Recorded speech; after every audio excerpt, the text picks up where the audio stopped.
ഇനി Wayanad vision news impact ലഭിച്ചൊരു വാർത്തയാണ്. Mananthavady KSRTC garage റോഡിലെ മാലിന്യം നീക്കം ചെയ്തു. റോഡരികിൽ സാമൂഹ്യവിരുദ്ധർ മാലിന്യം നിക്ഷേപിക്കുന്ന വാർത്ത വയനാട് വിഷൻ കഴിഞ്ഞ ദിവസം റിപ്പോർട്ട് ചെയ്തിരുന്നു.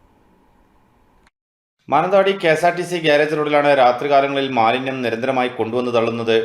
നഗരത്തിലെ പ്രധാന റോഡുകളിലൊന്നുകൂടിയായ ഈ പാതയിൽ രാത്രിയാകുന്നതോടെ വാഹനങ്ങളുടെയും കാൽനട യാത്രക്കാരുടെയും എണ്ണം ഗണ്യമായി കുറയും. ഈ സാഹചര്യം മുതലെടുത്താണ് സാമൂഹ്യവിരുദ്ധർ മാലിന്യം നിക്ഷേപിക്കുന്നത്.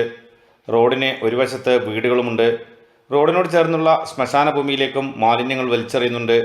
പഴംതുണികൾ, പ്ലാസ്റ്റിക് കവറുകൾ, കുപ്പികൾ, ഭക്ഷണ അവശിഷ്ടങ്ങൾ എന്നിവയെല്ലാം റോഡരികെ മുഴുവനായും ചിതറിക്കിടക്കുന്ന സ്ഥിതിയിലായിരുന്നു. ഇത് വയനാട് വിഷൻ റിപ്പോർട്ട് ചെയ്തിരുന്നു.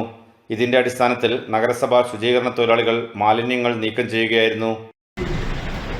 KSRTC ഗ്യാരേജ് റോഡിൻ്റെ സമീപത്ത് പൊതുജനങ്ങൾ മാലിന്യം നിക്ഷേപിച്ചതായിട്ടുള്ള വാർത്തയെ തുടർന്ന് നഗരസഭയുടെ ശുചീകരണ തൊഴിലാളികൾ ഉപയോഗിച്ച് പ്രസ്തുത സ്ഥലം ഇന്നലെ തന്നെ ക്ലീൻ ചെയ്തിട്ടുള്ളതാണ്. എന്തായാലും ഇത്രയും പൊതുജനങ്ങൾക്ക് ആയിട്ട് ബന്ധപ്പെടുന്ന വിഷയങ്ങൾ നഗരസഭയുടെ ശ്രദ്ധയിൽപ്പെടുത്താൻ ഈ വാർത്ത ഉപകരിച്ചു. അതിനുള്ളൊരു നന്ദി ഈ വാർത്താ ചാനലുകൾ രേഖപ്പെടുത്തുക. ഒപ്പം പൊതുജനങ്ങൾക്കായിട്ടുള്ള ഒന്ന് രണ്ട് വിഷയങ്ങൾ പറയാൻ കൂടി ആഗ്രഹിക്കാം.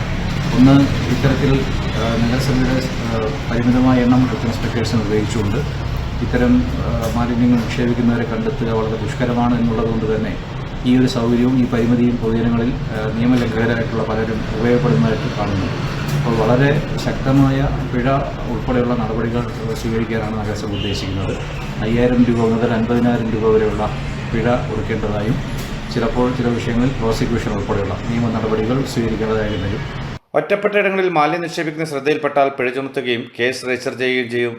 ഇത്തരം സ്ഥലങ്ങളിൽ രാത്രികാല നിരീക്ഷണത്തിനുള്ള സംവിധാനങ്ങൾ ഏർപ്പെടുത്തിയതായും ക്യാമറ സ്ഥാപിക്കുന്നതിനുള്ള നടപടികൾ സ്വീകരിച്ചു വരികയാണെന്നും നഗരസഭ ആരോഗ്യ വിഭാഗം അറിയിച്ചു. ഷമീർ, വയനാട് വിഷൻ, മാനന്തവാടി.